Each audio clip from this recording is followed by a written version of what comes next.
Hey, Sooner football fans. This is your Sooner Football Fans podcast.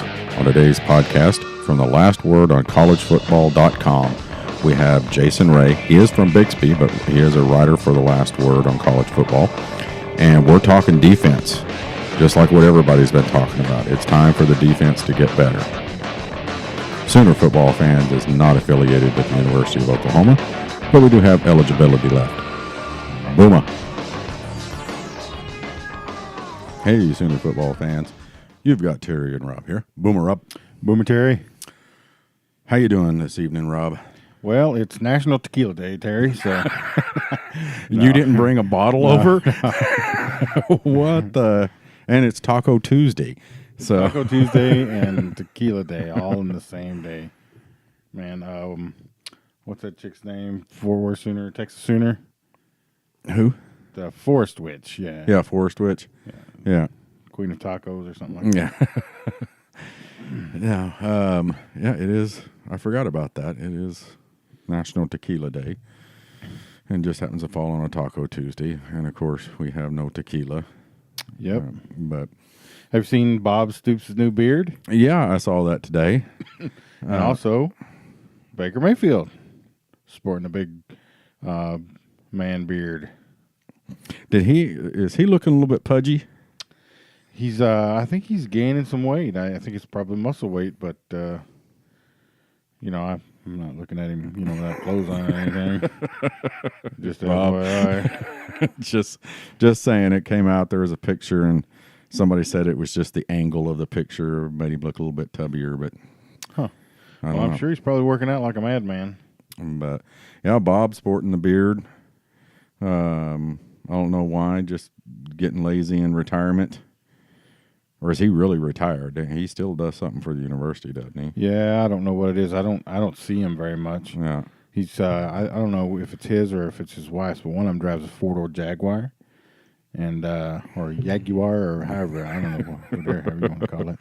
But I see it occasionally at the stadium, but not in a work capacity because you're either at the Chesapeake Club or you're in the offices. So yeah, he's always parked at the Chesapeake Club. So I don't think he's working up there. Yeah, must be. Well, don't really think he needs a job if he, You think he can get by on probably what he has in the bank?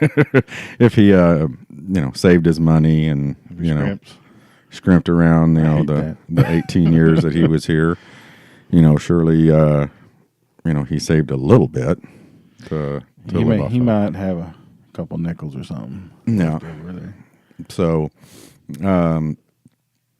we'll talk about it again. I mean, really about the only thing going on coming up is the Champ U barbecue. We don't know where it's at, but I think it's going to be at the stadium. And we got some contact saying I got a pretty good feeling that's where it's at.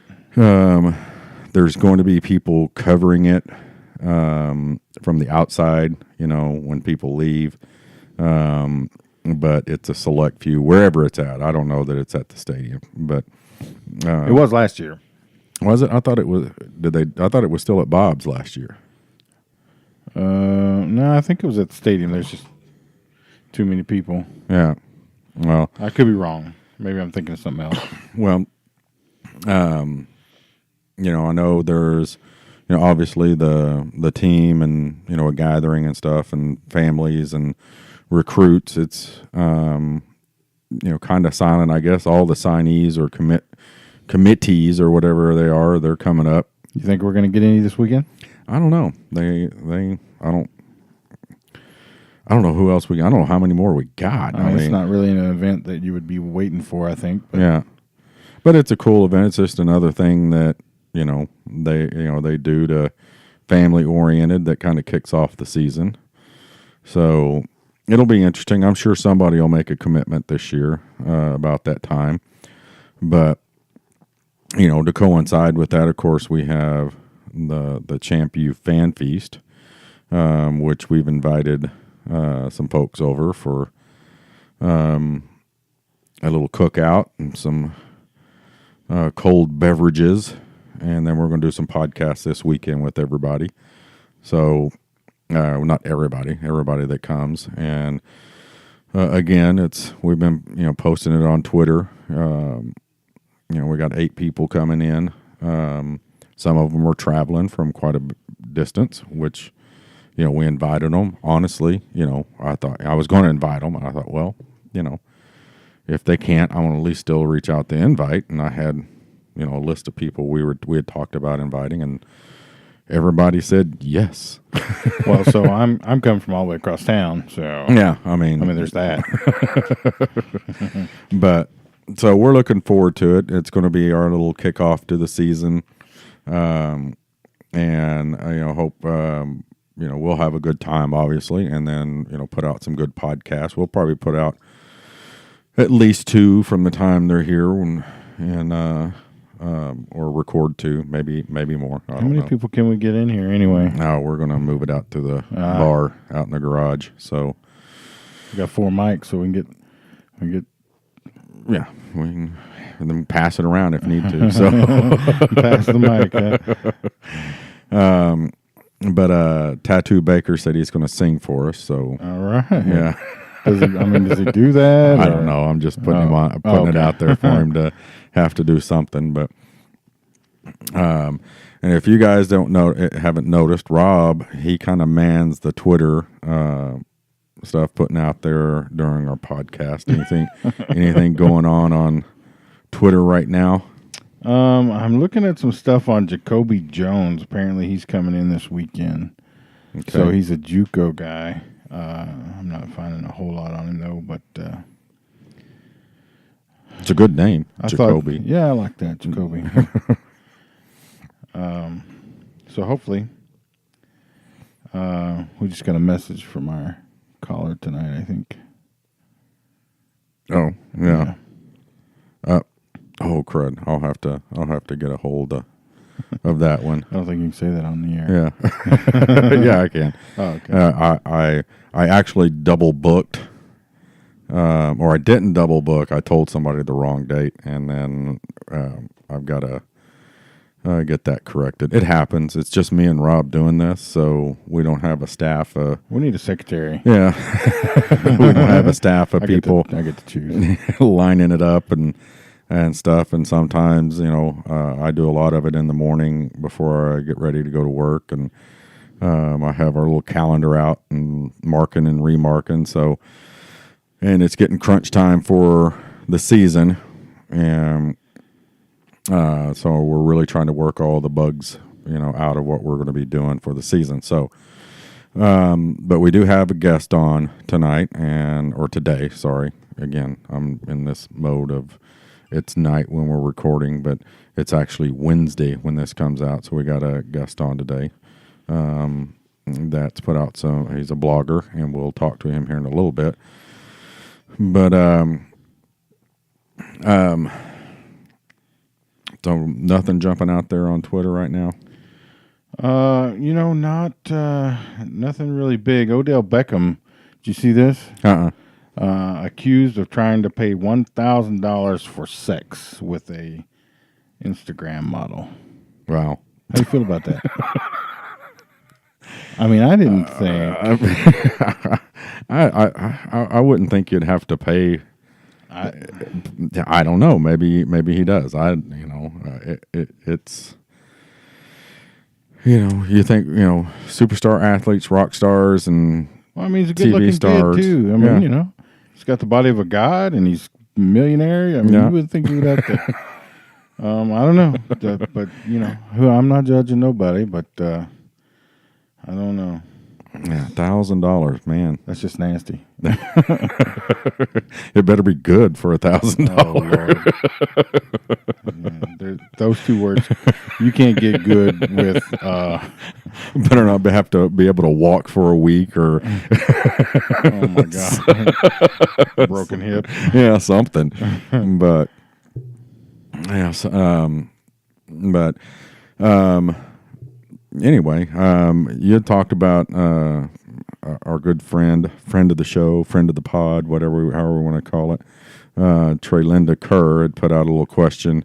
Guess she got bored yesterday, was trying to find something to do. She's been in Oklahoma for I think that's about 3 weeks now. How come we haven't met up with her yet? I don't know. I mean, I told her she'd come out to B-Dubs. I haven't made the official an invite since she's been here, but she's supposed to be here Saturday. Maybe we'll have to hit her up for the B-Dubs, but maybe Thursday. But it ought to be. But she was putting out yesterday. I guess she was trying to find games to watch, good games to watch. She got a lot of good comments on games. I didn't realize that jump around game was so popular, but apparently, yeah, a lot of people, had answered that she should watch that one. She was looking for one to watch, and yeah, I mean, it was well, I don't know if it'd be something you could go. I would go back and watch. I mean, it was a butt kicking. Yeah. It was. I think they were ranked 2. We were 3. They had just beat Texas. I think we had lost to Texas. That past Crabtree, yeah. Yeah, and didn't it rain real bad that night too? No, maybe that was a different night. But the jump around game, it wasn't a game for very long. I mean, we opened it up immediately and. Well, I told her she ought to watch the 2000 Orange Bowl just because of that smash mouth defense. I guess I'm more drawn to defense than I'm offense. Good defense will pull me in. Just and that was a defense. That was a defensive game. Oh yeah. I mean, on both sides of the ball. Really, outside of Josh Heupel, we didn't have all that much offense that year. The defense, you've heard the saying, defense wins championships. Yeah. Well, that's true with that team for sure. Yeah, and Josh wasn't the most athletic quarterback. Even didn't have the strongest arm, but he may be the smartest quarterback we ever had. And reading those defenses, getting the ball where it needed to go. Yeah, and knew exactly when and what was going to happen. Yeah. I mean, the coaches even said that he had a keen. He was a film nut. He sat there and watched and watched and watched, and he would break down a play and say, he knew that his third progression was going to be open. Going to be wide open. Because of the set they were in and what they'd done previously. So, yeah. And do you remember the pictures they put out of Frank Romero when Florida State had an all-pro defensive end? I mean, just a huge, I can't even remember the guy's name now. But the pictures, Romero was looking right at his breastbone, and Romero whipped his butt all night. Yeah. So, that's a good one. I don't know. If they're, people always ask, the greatest game Oklahoma's ever played. I don't know if that I could pick one. A lot of people go back to that 1974 game of the century. I think we lost that game. Yeah, we lost that game, and therefore I cannot pick it as, the sad point is they talk about again we throw in the Rose Bowl this year. It was It was the greatest Rose Bowl ever played, and whatever. So we need to start coming in on top of some of those greatest games ever played. So if your feet were held to the fire, what would you say? What, the greatest Oklahoma game? I'd have to say the Von Schaman Ohio State game. Really? Yeah. 72? I think it wasn't that far back. No, wasn't that far back? Yeah, it was Dean Blevins was the quarterback. So, but just the fact that we went up and then went behind, and then of course there's the iconic scene of when Woody Hayes calls timeout and everybody's chanting "block that kick," and Uwe's walking around there like a orchestra conductor.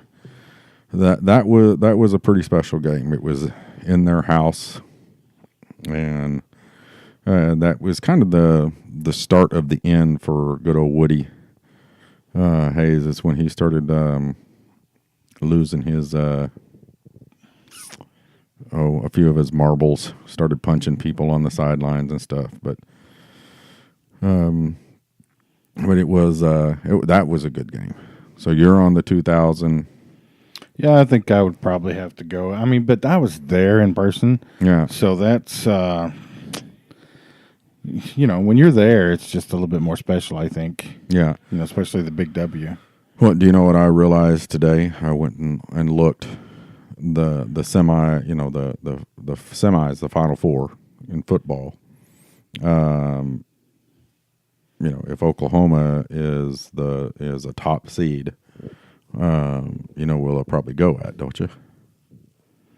Repeat the question. The Final Four, Mm-hmm. the playoffs this year. Mm-hmm. One of the games is at the Cotton Bowl. Ah, So sweet. That would be yeah, we're all over that. Yep, that Yeah. Rose Bowl trip hooked us. Yeah. We're going to that. We're the first one. Yeah. So it'd be interesting though, because if we win the Big 12 in the Cotton Wait, Bowl, did you just say if? yeah, when we win the Big 12 Okay. in the Cotton Bowl, and then we could very easily turn around and play our bowl game, the semifinal in the Cotton Bowl. Mm-hmm. Might as well just stay there. Might as well. Yeah, stay there all the whole 2 month. weeks, whatever. Yeah. So By the way, it was 1977 that Von Schaman kicked. Von Schaman kick. So Yeah. yeah, that was one of the I think one of the coolest wins.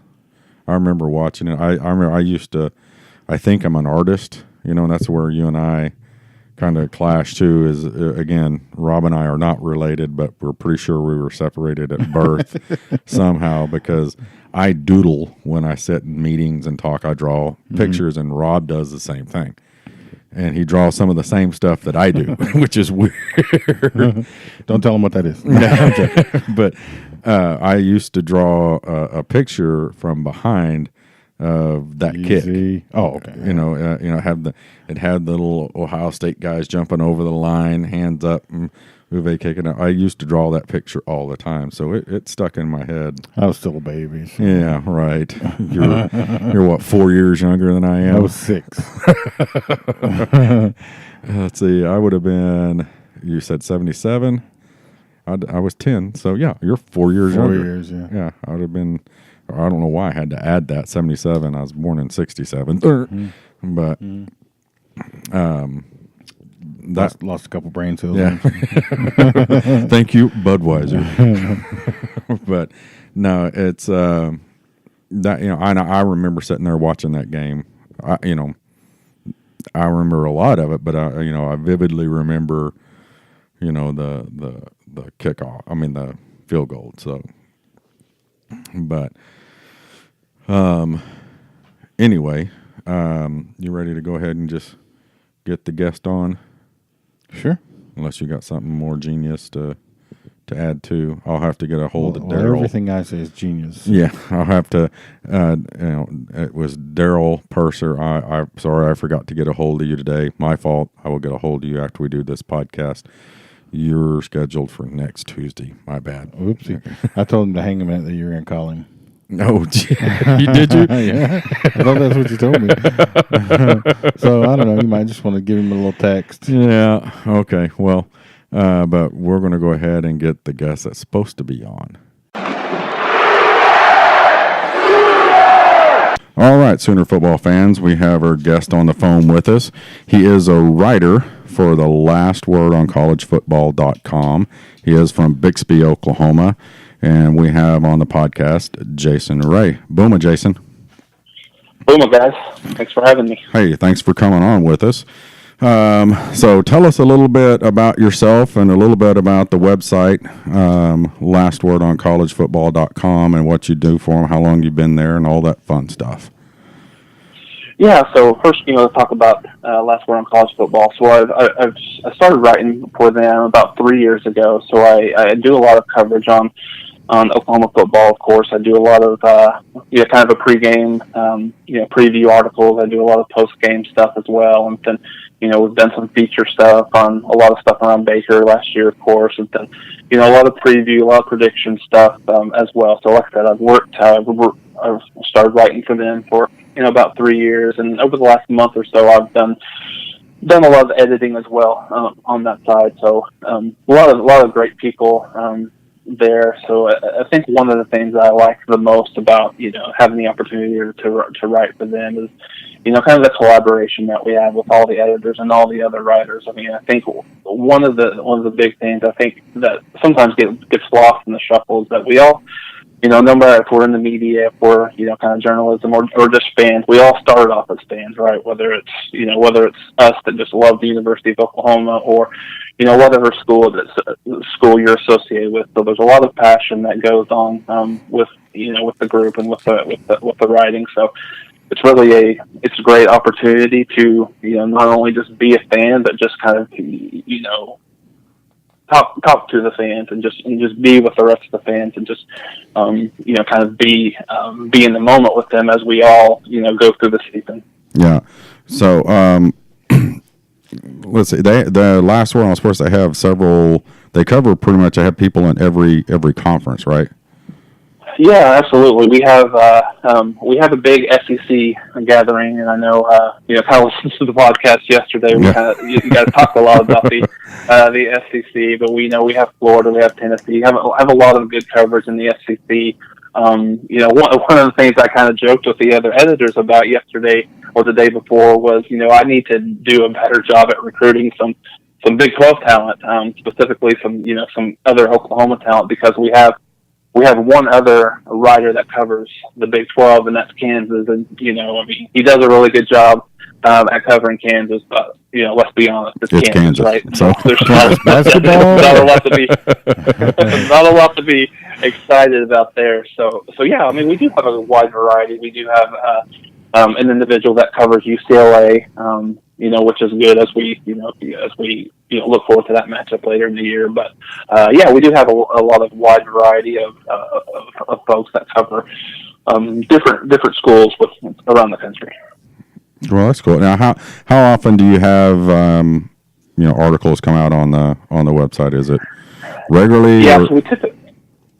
So during the season, it's typically once or twice a week, sometimes even 3 times a week. So, obviously we're getting ramped up for the season, just kind of ending the media day sessions and, kind of looking at getting into fall practice. I think we start, we report on the 2nd, start on the 3rd. So yeah, we'll get ramped up as far as that goes, and we'll go, 2 to 3 articles a week. During the off season, we typically, one every couple of weeks. But yeah, we're pretty active, specifically once fall camp starts.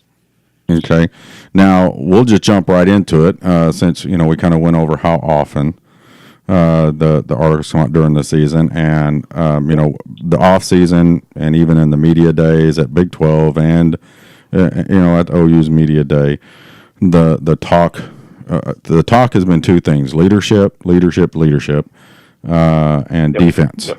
And I've always concerned myself, as a fan, as the thing we're going to miss most about Baker is that leadership. That was one quality he had that, in my opinion, that nobody else on that team has. So they're going to have to make up somewhere. But the other end of the spectrum, and that they bring up, is the defense and the defensive woes. Giving up over 400 yards a game. You pick a defensive subject, and we were lacking in defensive substance last year, with the exception of one game. Yep. But right after the Rose Bowl, right after the season ended, you went right after it on January 18th with an article on the website called "Why Oklahoma Should Part Ways with Mike Stoops." Share with us. Go. Yeah. Through.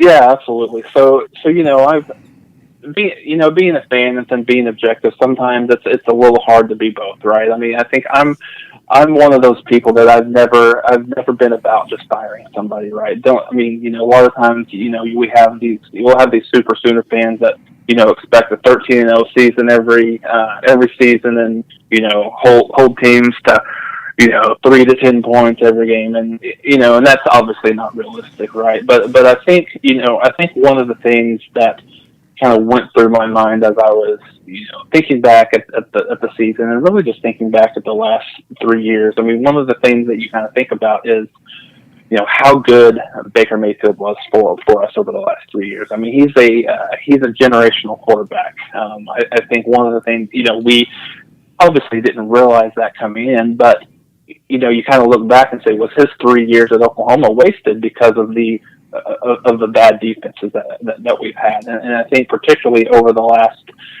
couple of years. So one of the things I talk about in that article a little bit is just the times. I think really more than anything, the inconsistency, right? So I know that you guys were talking a little bit about stats yesterday in terms of kind of the media guide, but one of the things that I kind of put together before we started today was looking at the last 5 years. And so looking at the last 5 years, Oklahoma's had 66 football games that they played in, counting postseason.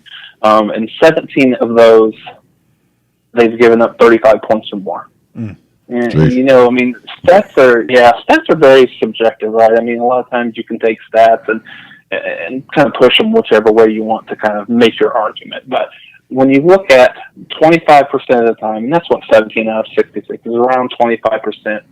So every fourth game, you as Lincoln Riley, you as Baker Mayfield, you as the offensive unit think, okay, we're really going to have to come to play today to get a win, right? So, and what's I think what was more concerning, kind of exiting 2017 was, 9 of those 17 games happened in the last 2 years. Oklahoma was obviously last year we were in prime position to win our 8th national championship, and the defense and Baker and the team was able to kind of get over the hump almost every time last year. When you talk about Baylor, when you talk about we gave up 35 to Kansas State, the 52 points we gave up to Oklahoma State, and that that back and forth track meet. But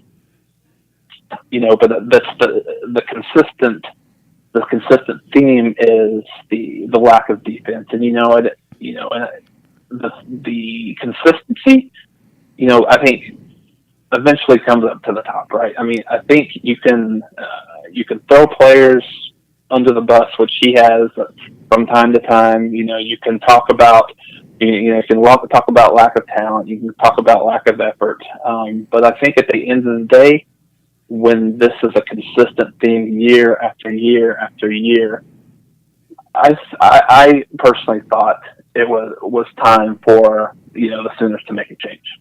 Yeah. Well, I mean, let me just throw this out there to you. I mean, I brought it up before, okay, and I'm going to throw some of the current defensive woes on the previous head coach, and I'll throw my theory out here because that's what mine and Rob's job is on this podcast. Is we're fans. We try to figure it out, and we want to tell these coaches who are making $1 million a year what they're doing wrong. So that's our job. I have a job. So I have a theory, and this is my theory because Rob and I have talked about it.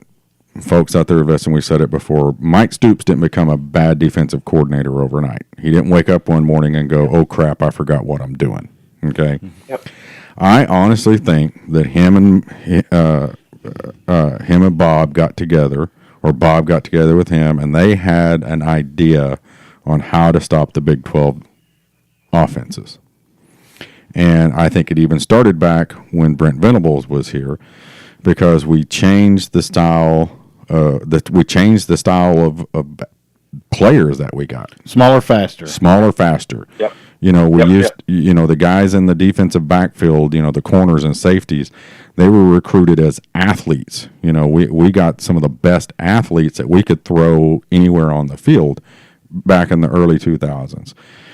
I think they came up with this scheme of smaller, faster defensive linemen, linebackers, corners, and what we'll be able to do is we'll be able to play back, rush 3 people, and we'll be able to cover everybody.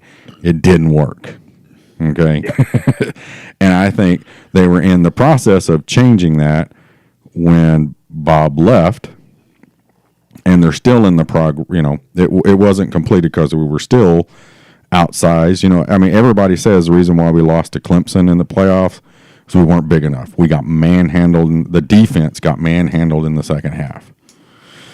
And we just weren't physical enough, bigger, stronger. We weren't that big. And now you look at the last 2 recruiting classes, and I'm including the the 2019, they're getting mountains again. Yeah, getting the big boys again. Absolutely. So, absolutely. Yeah, some of it, again, I'm a fan. I'm going to scream and holler at the TV just like everybody else out there. And we're going to cuss Mike Stoops every time we see a 3-man rush on a on a 3rd and 18, and they get the they get the 18 19, 20 yards. Yeah. We've seen that before. Some of it, I think, is the personnel, which falls back on him, but it also falls back onto Bob, because that's my thought. You look at what they did in the early 2000s, what they did in the 2011, 12, 13, 14. It was a completely different style of defense, and I think Riley is going. We're going back to that. I want the biggest, the strongest, the fastest.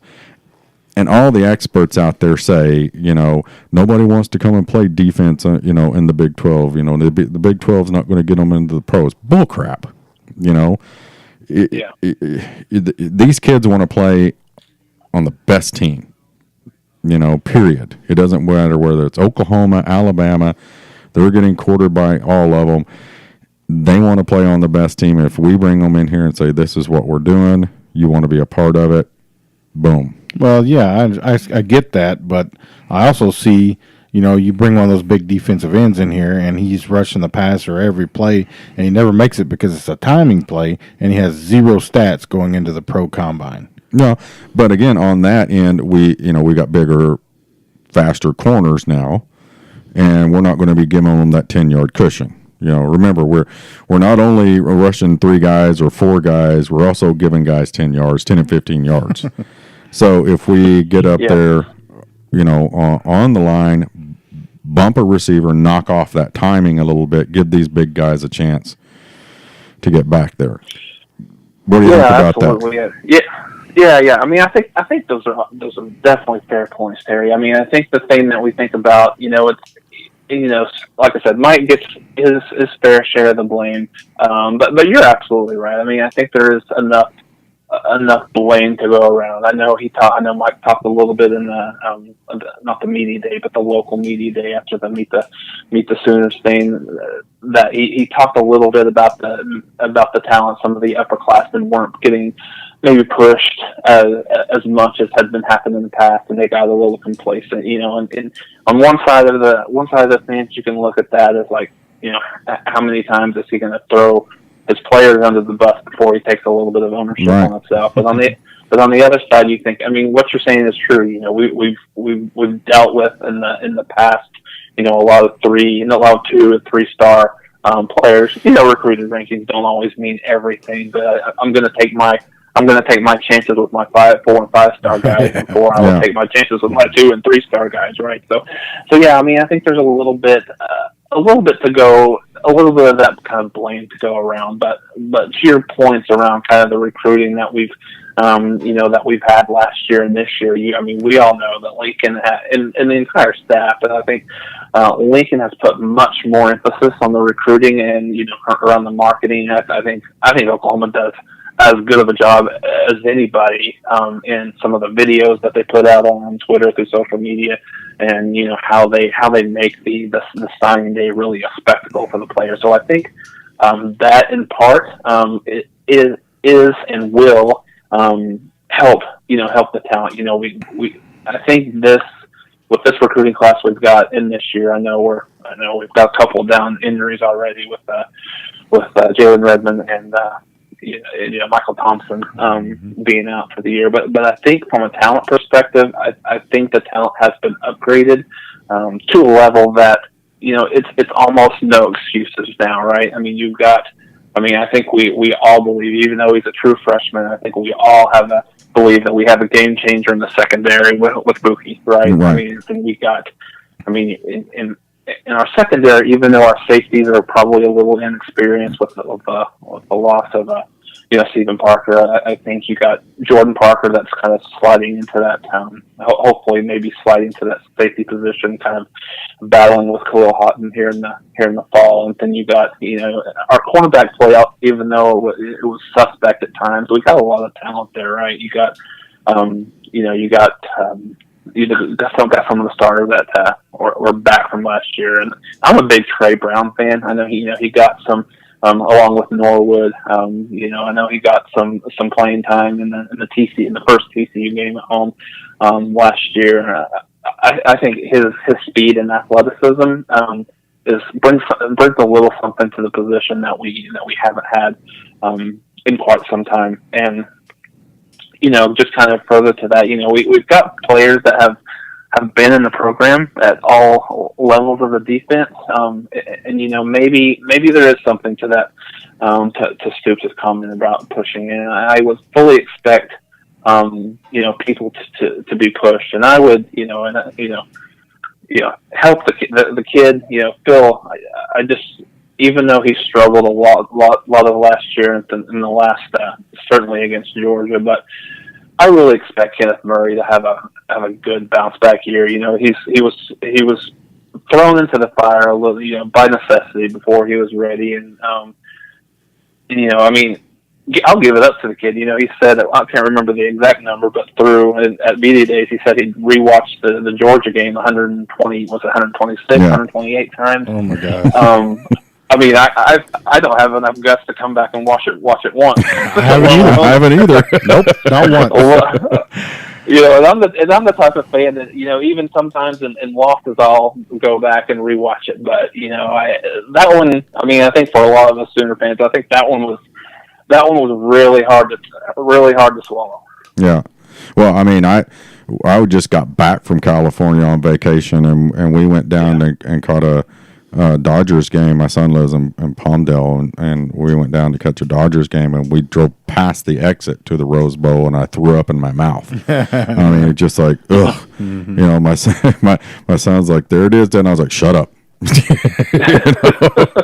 don't. It's like nightmares. Yeah, I don't want to think about it. But I think one of the another important factor that they keep bringing up is the leadership.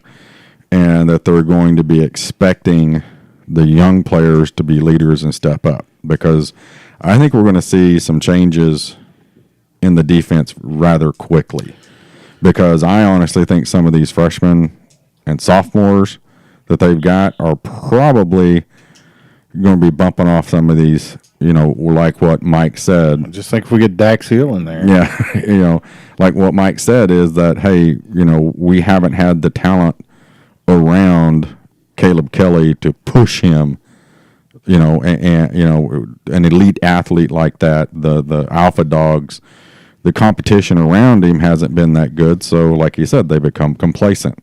They become, hey, I got the job. And now it sounds like they got people all around pushing everybody with these young kids. Yeah.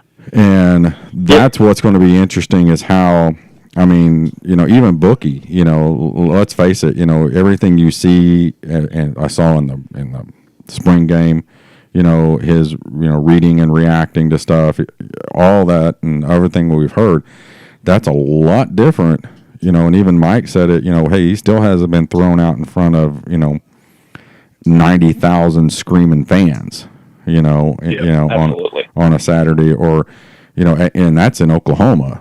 Not to say let's go down to the Cotton Bowl where it's 50-50. Well, there's no preparing anybody for that atmosphere. So,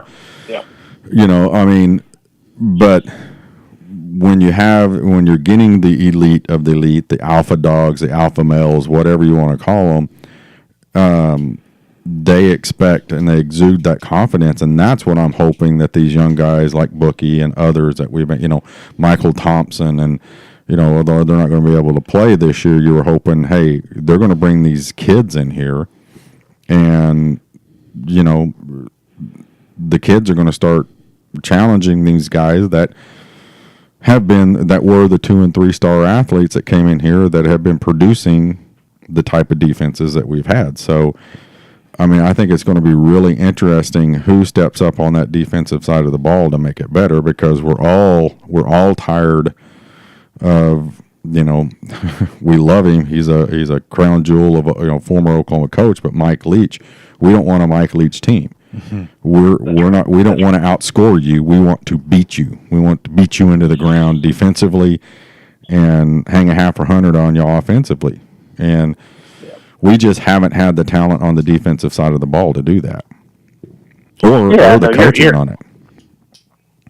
Yeah, you're absolutely right. And I know you guys talked a little bit about this yesterday in terms of, you know, Mike talked about, you know, maybe being a top 20, top 25 defense, and certainly I agree with you. That shouldn't be the end game. But I think if we last year, what was 67th, I believe, nationally in defense, you know, and if we're a top 30 team, you know, we're talking about us being a defending national champions right now. Right? Exactly. I mean, you know, we certainly would. I feel like we would have went ahead and took care of Georgia, and then you know, Alabama was probably a little bit of a different animal, but still feel like if, you know, we were in that top 20, top 30 from a defensive perspective. I certainly felt good about our chances winning that game last year. Me too.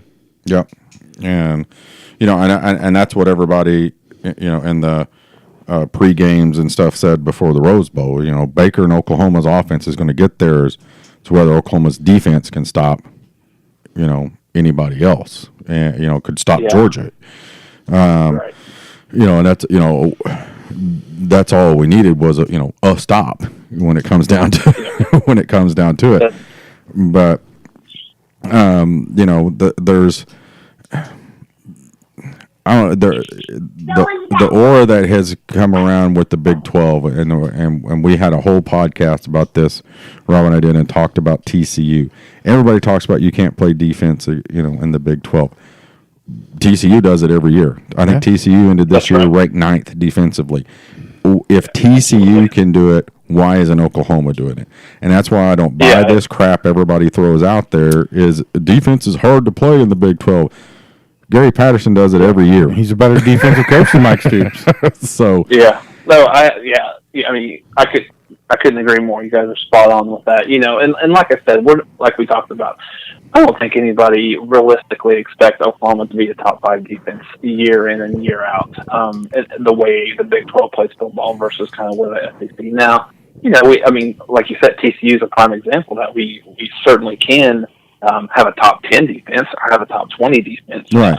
Year in and year out. And I think it's a total cop out around. You know, you just can't have a good defense in the Big 12. And I think there's just so many of the defenses that give up points. I think it's more of a generalization than anything. And you know, when people look at TCU even now, they're not getting better players in Oklahoma. I don't believe that. And I think to your point, you know, Gary Patterson is right now. He's a better defensive. I don't know if he's a better defensive mind, but he's definitely a better defensive coordinator than what Mike is right now. And I don't know if he's lost touch with the game. And you know, a few years ago, Bob made the decision to move him upstairs because, you know, he's, you know, watching him on the sidelines, he's kind of a lunatic. Yeah. Right. I mean, he's like a ticking time bomb. And then it's not really much different up in the box opposed to, you know, he's just talking with his coaches. I mean, you know, you guys see you go see the shots where they show him up, and I mean, he's still going nuts up there. Yeah. But, you know, I think they use that footage for negative recruiting against us. Yeah, on the sidelines, I think they did. I mean, you know, there's got to be, you know, it's more than just, it was the image, I think, that was being portrayed. And, you know, they said he could see the field better from up there. I got news for you. I've been up in the upper deck, you know. Me and Rob don't like heights, but we've been up there. That is the worst view of a football field I've ever seen. It is so far up and away. You can't, I mean, and I've watched games from up there. It's like watching, you know, the old, Mattel football game that had the 5 dots. You know, that's what it's like watching. So I don't think he gets a better, maybe at the Rose Bowl or maybe at some of these, not smaller venues, but different style of stadiums. Maybe he does, but not at Oklahoma. I that upper deck and that press box on that that side is way up there. Yeah, but it is. Yeah, it is way up there. Yeah. But you give and back on the TCU fact is that so far the only offense that has stumped him the last 2 years has been Oklahoma, and he admitted it really at the Big 12 press conference at the end of the Big 12 season last year. Was we basically played the same game against them twice. Right. It was basically the same game. You just flipped you flipped the half. He made almost no adjustments. Yeah, he just didn't know what to do. Now I think he's the type of coach that in 2 or 3 years he may figure it out. But I think by that time we're going to have probably the most elite offensive talent that we may have ever seen here at Oklahoma. The way it's going, but he'll figure it out. Right now he just doesn't have it figured out. And to kick over to the offensive side of the ball, like we were talking about yesterday with the quarterbacks, I don't think it really matters who plays quarterback. I think Sooner fans expect it to be Kyler because they want to see that explosive running. They want to see what Lincoln's going to do with it. But I think he's going to be the starter. I mean, Rob, I think you do too, but so for the simple fact you already signed a baseball deal, why would you come back to sit on the bench? But and that's not saying that I think Lincoln has maybe made it clear that if you don't produce, go play baseball. I think those other two guys are right there. Yeah, I think they're right there in the conversation. Or I think Lincoln would have said, it's pretty much Kyler's job. But those other guys, I think even Mordecai, I think they're both right there on the edge. So we'll see. I mean, but and that seems to be the type of quarterback that Mike wants. I mean, Lincoln wants is an athletic, a guy with a cannon for an arm, accurate. And I think, and I know I'm excited to see what he does, with that type of quarterback. And we just got a little taste of it last year in the Ohio State game when they ran that zone read option and they pitched it back to Kyler. Kyler became the trailing back in an option play. That's what people want to see. Well, I don't know if you guys agree with me or not, but I think that we're going to catch a lot of teams looking to come up against Kyler for that run. Right. And that's when we're going to beat them deep. Yeah. And then when they are, selling out for that deep pass, that's when Kyler's going to cut them up. Yeah. So hopefully, we run a good balance of that. So. Yeah, I agree with you. I think it's going to be really, kind of as we start the season, assuming Kyler does go ahead and take the job, it's going to be interesting because you know that the defenses are going to load the box a little bit, with Kyler and with Sermon and Robbie Anderson and the stable of running backs that we have. They're going to you would expect them to load the box a little bit because I think coming into the season, probably Murray scares you a little bit more with his legs and maybe with his arm, just because of the fact that he's not really played much football since he's been at Oklahoma, right? So I think and one of the things Riley is, I think we all would agree, the best offensive mind in college football right now. So there was I read a little bit of an article the other day around the kind of the NFL looked at some of his game plan against Ohio State and said this was the best scheme, the best game plan that they'd ever seen in college football. So that's saying something as well. So I think as a fan going into the season, I don't worry about the offense. I mean, to your point, if it's Tanner Mordecai, if it's if it's Kyler Murray, if it's Austin Kendall who's running the show. I said it. I said it yesterday. put me out there. I think, I mean, I'm not going to run no, 4.240. I can promise you that. And I'm not sure the accuracy's there anymore, Terry. Just to be honest with you. But I don't know that I have to be that accurate, because I honestly think, like CD and Hollywood, they've got this mentality right now. If you put it around me, I am going to catch it. So yeah, absolutely, I totally agree with that as well. And let's and we're talking about teams loading the box, and let's not forget who we have at White. I mean, it's not like, I know we're looking forward to 2019 with those three superstars that we got coming in, but this team with CeeDee Lamb, with Marquise Brown, and then we still obviously miss Mark Andrews, but Calcaterra looks the part. That he can be every bit as productive as Andrews was. When you look at Michael Jones, and not sure what that's going to look like coming back from the Achilles injury, but we got loads of talent in the receiving core, and and some newcomers that we haven't seen. We heard a lot about Charleston Rambo last year, and he looked like he played pretty well in the spring game as well. So there's definitely not a shortage of weapons on that side of the ball. Well, and then you throw in Sermon and Anderson, and I'm telling you, load the box. Rose Bowl game especially. Sermon, I think, was a little bit inconsistent last year. He had his moments, but I'm telling you, that boy is a man child. He hit some people. Hard, ran over people. I mean, even in the Georgia game, we were. Oh, absolutely. And Anderson did too. I mean, we were on kind of the goal line over there, and there were some pops. And you load the box on those two guys, that's no guarantee that that's going to do you any good either. Well, we wish people would load the box. Yeah, I mean, really, because we got speed on the outs, so we'll just burn them up. Yeah. So.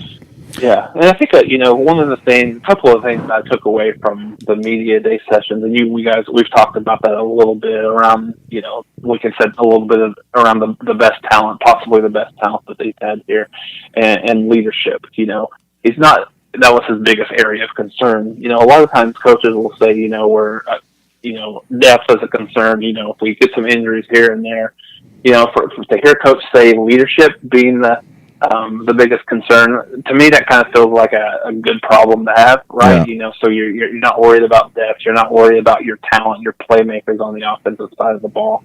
You're more worried about you're more worried about the depth, and I'm sorry, not the depth, but the leadership. And we talked a little bit about Baker. He's a generational player, both in the way he plays the game and his leadership. So a lot of people are going to have to step up. I think Rodney Anderson's more of a kind of a leader by example type.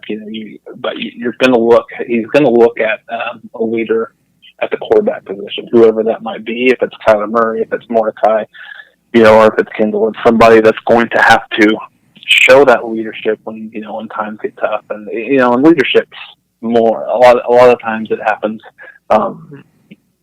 during practice, and not when the cameras are on, right. Things like that. So it's stuff behind the scenes that and Kyler Murray, I don't know the kid obviously, but he seems more of kind of a quiet kind of a quiet, reserved leader. In the times that I've seen him in the interview and just kind of seen him on the field, he's more of a laid back guy, as opposed to the gunslinger that we've been used to for the last 3 years. So those things develop in fall, right? I mean, you get that's part of the fall practice that happens. You look at those players and look at. I think the coaching staff has Lincoln and the rest of the coaching staff has an idea of who those leaders might be or who they'd like them to be. But sometimes those people will manifest themselves. I mean, I think we've got a couple of good leaders on the offensive line. I mean, I think Ben Powers is kind of a lot of his comments at the media day sessions surprised me. He was very outspoken. Right. in a lot of ways. So yeah, I mean, I think the leadership, I think it's there. It's just a matter of getting it to, kind of manifest itself as we start the season, because we don't have Ohio State on the schedule, but we don't have any games that we can just any bye weeks, right? We don't have UTEP on the schedule, right? So Florida Atlantic. I mean, there's one of the better teams down the stretch last year. They don't face the same competition that we do week in and week out, but one of the best offensive teams in the country leading towards the end of the year. So we're certainly going to have to be ready. That brings me to a point we've asked a lot of folks. This is we open the season. It's a little over a month. Geez, finally it's a little over a month, Rob. But first 4 games, we got FAU, we got UCLA, Iowa State, and Army. Which one of those games worries you the most, or do any of them worry you? Yeah, I think they all worry me. I think for different reasons, right? I mean, I think when you talk about Florida Atlantic, I mean, we're talking about defense and kind of the 35-point games that that we've given up. I mean, if we're not ready, they could throw a 30-point game at us. But I think from a schematic perspective, Army is a little scary, just because of the fact that we struggled so much early on with Army last year. I mean, with Tulane last year, right? The first three possessions of that game were, I was at that game and kind of sitting in the stands, scratching my head, and this was just after the Ohio State game. And I'm thinking, I think we're thinking to myself and just looking at fans, looking at themselves what's going on? We kind of understood that the team might be a little bit complacent after that huge win in Columbus, but right. Army runs a very similar option offense. It's not as much of the spread option that Tulane ran last year, but it's still something that you don't see very often. So it's something that's very difficult to prepare for, right? So I think that game would scare me, kind of from the fans' perspective a little bit more. I mean, obviously, I would think that the team has ample motivation for Ames, kind of given what happened last year. But yeah, those teams that are very fundamentally sound, very disciplined, with traditionally how our defense has played against types of teams like that. I definitely wouldn't be surprised to see that game as a close one-score game going into the third quarter for sure. Yeah, I think we're in agreement with that one. The Army game, I think, is going to be an interesting one to watch, and the FAU game. But it's definitely getting that time of year. So we've been doing this podcast now since February 1st, and we've been chomping at the bit to finally get to do something during the season. So now it's the type. We've got the Champ U barbecue this weekend. We got them reporting, I think, on the 2nd and starting on the 3rd, and then we're just then we're basically 3 weeks away from the opening kickoff. So it's that time of year in Oklahoma, and it's the time of year that we're all ready for. We're hungry. We want to see it cooler weather and football. Yeah. Yes. So, but Jason, we appreciate you coming on. Thank you for sharing your information, and guys, you can go check him out on it's the last word on collegefootball.com. And I went on there since we'd been in contact and been checking out their stuff. So it's another great site out there for folks. Not only can you read up on the Sooners, you can go and hear what the SEC has to say and others. So it's another good tool out there for us Sooners to use and look at. It's great stuff. Yeah. So, but Thank you, guys. we appreciate you coming on. Rob, you got anything else? Man, I think we covered it all. All right. Well, Except, since I got a job, I'm thinking about a raise yeah.